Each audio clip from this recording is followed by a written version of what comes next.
présente Géraldine, coach de hockey au Lille Hockey Club. Bonjour. Le hockey en salle a été suspendu. Est-ce difficile pour vous? Oui, c'est vrai qu'on n'a pas eu le droit de jouer au hockey dans un gymnase. C'est ce qu'on fait en général l'hiver. Et moi, je suis quelqu'un qui adore le hockey en salle. Donc c'est vraiment quelque chose qui m'a manqué cet hiver. Je voyais ma crosse de hockey en salle traîner dans ma chambre, la pauvre, toute seule. Et c'est vrai que ouais, pour moi, ça a été une petite déception parce que j'adore ça. Et les joueuses aussi, entraîner et jouer, hein. J'aime beaucoup ça. Et donc ouais, j'étais un petit peu triste. Mais bon, on avait quand même le droit de jouer au hockey sur gazon. Et ça, c'est aussi une chance parce qu'il y a des sports qui se jouent que à l'intérieur. Et eux, malheureusement, ils n'avaient pas le droit de jouer. Et nous, on avait le droit de jouer tout le temps dehors. Et ça, c'est quand même une chance. Comment avez-vous vécu l'arrêt du sport pendant le confinement? Alors, l'arrêt du sport pendant le confinement, c'était un petit peu dur, mais c'était plutôt l'arrêt de tout en fait. Parce qu'au-delà du sport et du hockey, ce qui est bien au Lille Hockey Club, c'est que on voit des gens, on pratique ensemble, et après l'entraînement, on discute, on boit un verre au club, on parle avec les parents, avec les enfants, et il y a une vraie vie, et c'est ça qui m'a le plus manqué. Parce qu'après on pouvait quand même faire un petit peu de sport dehors, courir un petit peu, mais le hockey, voilà, c'est un sport collectif et c'est ce qui m'a manqué le plus. C'est le collectif et les gens, et vous, les enfants. Ça m'a beaucoup manqué. Merci. Merci. Voici Ludovic Obraniak, mon père, ancien footballeur pro et consultant pour la chaîne L'équipe. Bonjour Marie. Bonjour. Tu as des questions à me poser? Oui, voici ma première question. Les footballeurs jouent dans un stade sans spectateurs et les supporters ne peuvent plus venir au match pour encourager les joueurs. Comment les deux vivent-ils? Les deux le vivent très mal dans le sens où il y a une certaine connivence entre les supporters et les joueurs.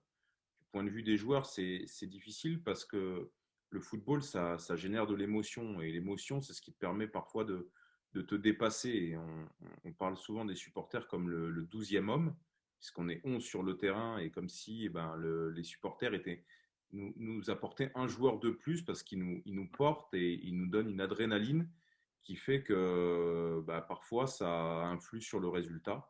Donc c'est très dur pour les joueurs de jouer sans public. Et du point de vue des supporters, c'est aussi difficile parce qu'il y a des gens qui vivent à travers le football. Le foot est le sport le plus populaire en France à l'heure actuelle. Beaucoup de gens s'identifient à leur club et aux joueurs. Et le fait de ne pas pouvoir les approcher, ça les rend malheureux. Donc c'est très difficile ce contexte actuel, mais malgré tout, le foot arrive à survivre à tout ça, et en espérant qu'on puisse retrouver des gens, des supporters dans quelques mois dans les stades. À votre avis, qu'est-ce que la crise du Covid va changer au football?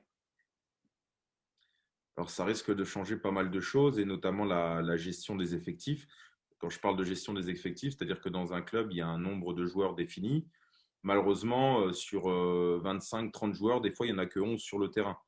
Donc le Covid nous réapprend à gérer les entrants et les sortants. On va dire qu'il y a souvent les titulaires et les remplaçants, et que les titulaires sont souvent les mêmes. Donc là, le fait qu'il y ait beaucoup de matchs, normalement, les équipes jouent un, voire deux matchs par semaine.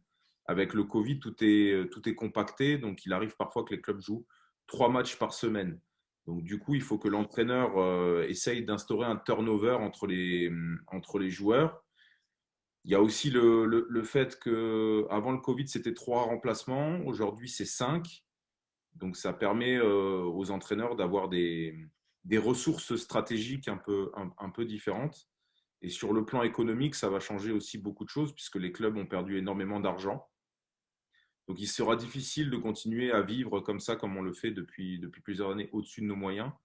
Il va falloir que les clubs repensent leur manière de construire leur effectif et notamment peut-être un rapprochement un peu plus local avec des joueurs du cru, puisque les transferts coûtent cher à l'heure actuelle.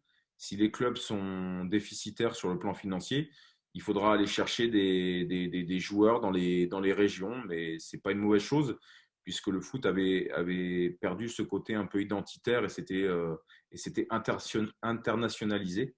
Donc, c'est finalement pas une mauvaise chose, c'est presque un mal pour un bien. Merci.